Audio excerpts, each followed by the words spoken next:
मैं हूँ अर्नव और मेरा पैरानॉर्मल एक्टिविटी को लेकर एक YouTube चैनल है। वो क्या है ना, कभी कभी मैं अलौकिक घटना की खोज में कहीं निकल जाता हूँ। आज मैं बताऊंगा रुद्रपुर गांव की एक घटना। कहते थे कि उस गांव में एक पुराना शमशान है जहाँ पर एक डरावनी पिशाचनी घूमती रहती है। तो मैं चल पड़ा रुद्रपुर गाँव की ओर।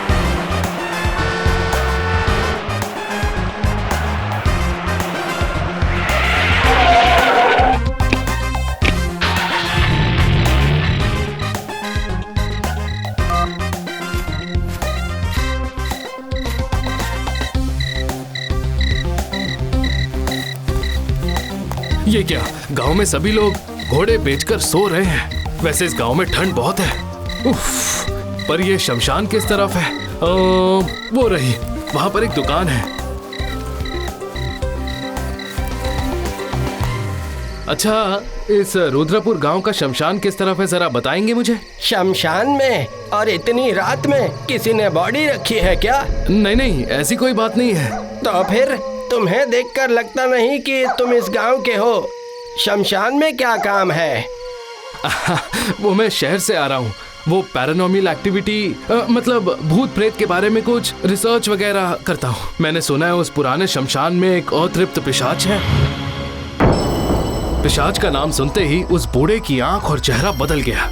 आंखों में साफ साफ डर झलकने लगा और उसने कहा, खबरदार, तुम्हें सावधान कर रहा हूँ, ऐसे बचपना मत करो। वो इंसान खाने वाली पिशाची है। बाबा, लगता है आप उसे अच्छे से जानते हैं। मजाक मत करो बेटा, मजाक मत करो। पूरा गांव जानता है कि वो शमशान अपवित्र है। जो वहाँ जाता है वो कभी वापस नहीं आता। वहाँ मत जाओ बेटा। लेकिन दादाजी, मुझे तो जाना ही पड़ेगा, यही मेरा काम है। अगर आप मुझे शमशान का रास्ता बता देते तो अच्छा होता। उस तरफ से दाहिनी ओर मुड़ते ही जंगल है। जंगल के अंदर ही शमशान है। तुम बड़े अमंगल को न्योता दे रहे हो बेटा। आप घबराइए मत, इस गांव का कोई नुकसान नहीं होगा। अगर होगा तो मेरा होगा। चलता हूँ।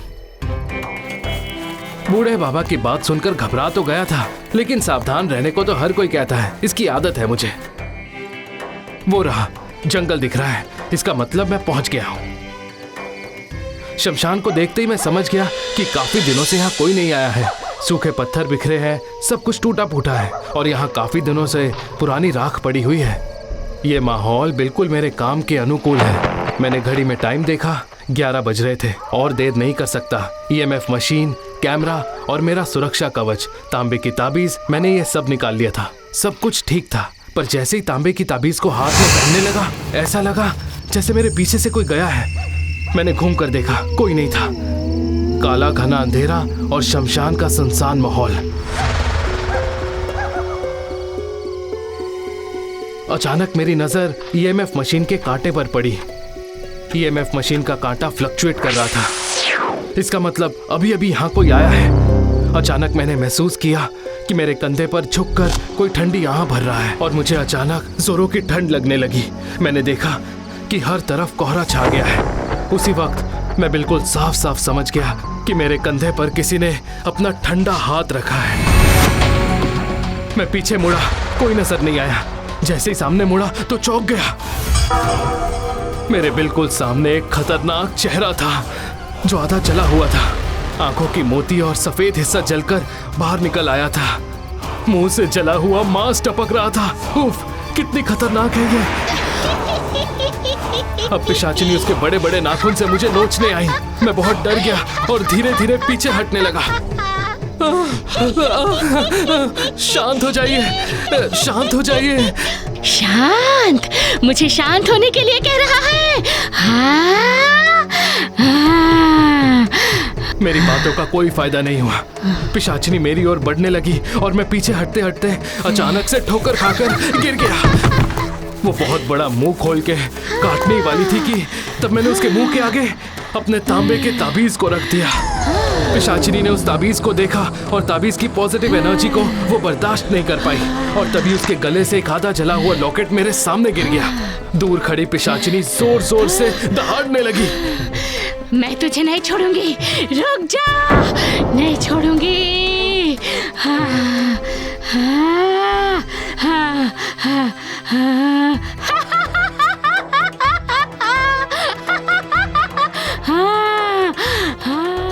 किसी तरह अपनी चीजें समेटी और शमशान से दौड़कर बाहर आ गया और जंगल पार करके हाफते हाफते आकर रुक गया। सामने उसी दादाजी की चाय की दुकान आई। उसके बाद मुझे कुछ याद नहीं।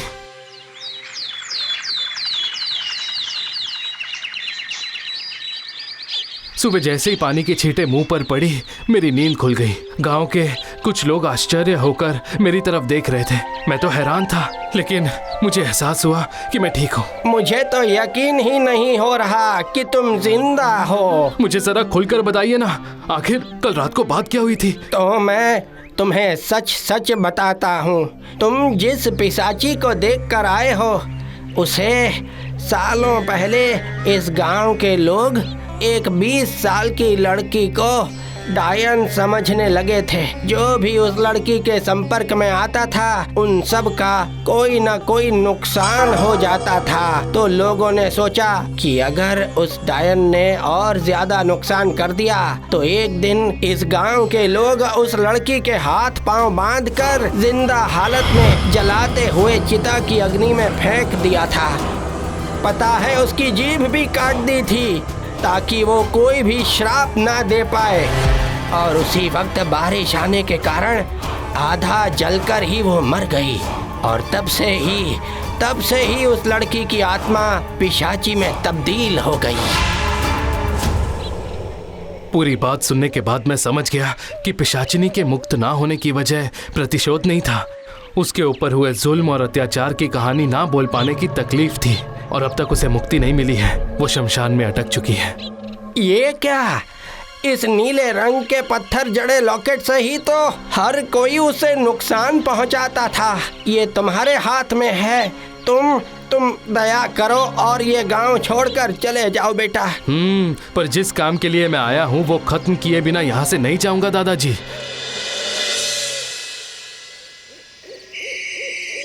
ठंड का मौसम है, इसलिए आज जल्दी शाम हो गई है। लगता है ये सियार की आवाज है। कैमरा ऑन करके नाइट विजन मोड में रिकॉर्डिंग चला देता हूं। खाना खाने के बाद मेरी आंख लग गई थी।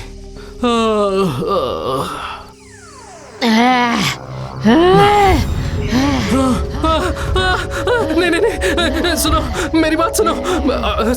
मैं जानता हूँ, मैं अच्छे से जानता हूँ तुम डायन नहीं हो। तुम्हें डायन बना दिया गया है, मैं जानता हूँ। ला दे मुझे मेरा लॉकेट दे। मैं कहती हूँ दे। पूरे शमशान में तेज हवाएं चलने लगी। चिता में अचानक आग जल उठी। शमशान के आसपास के पेड़ पौधे टूटने लगे। इन सब के बीच में पिशाचिनी की चीख जैसे मेरे शरीर को चीर कर जा रही थी। मुझे मेरा लॉकेट वापस कर दे मुझे मेरा लॉकेट। सुनो, तुम डायन नहीं हो, ये बात मैं अच्छे से जानता हूँ। तुम्हें जिसने जलाया था उनमें से आज कोई भी जिंदा नहीं है। माफ कर दो, मैं उन सब की तरफ से तुमसे माफी मांगता हूँ। माफ कर दो। माफी शब्द सुनते ही पिशाचिनी का तांडव एक पल में रुक सा गया। पिशाचिनी के गले का स्वर अचानक करुण हो गया। नहीं, मैं तो सच में डायन नहीं थी। उन सब ने मुझे गलत समझा था, लेकिन वैसी अनहोनी घटनाएं मेरी वजह से ही हो रही थी। और फिर एक दिन मुझे जिंदा जला दिया। उस चिता पर अब भी मेरी आत्मा है। मुक्ति नहीं मिली। क्रियाक्रम नहीं हुआ है, इसलिए मुक्ति नहीं मिली। मैं तुम्हारा क्रियाक्रम करूंगा। मैं तुम्हें मुक्ति दिलाऊंगा। सच में? तुम सच बोल रहे हो? हाँ। जैसे ही मैंने उस नीले रंग के पत्थर जड़े हुए लॉकेट को जलते हुए चिता में फेंका, पिशाचिनी भी जलती हुई चिता में कूद गई। उस चिता की आग से एक काले धुएं का रूप लेकर वो ऊपर आसमान में खुल गई।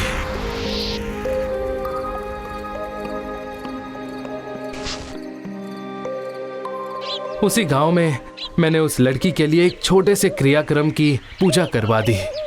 स्टेशन पहुंचते ही देखा कि गांव के कुछ लोग मुझे छोड़ने आए हैं। प्यार से सबने मुझे नमस्ते किया। किसी के चेहरे पर अब कोई डर नहीं था। ट्रेन चल पड़ी। सोच रहा हूँ अब जरा पीठ टिकाकर सो जाऊं। तभी उस आधे जले हुए लॉकेट की मुझे याद आई। उस लॉकेट को अपने हाथ में लेते ही पास में रखे कैमरे की स्क्रीन हेजी होना चालू हो गई। और फिर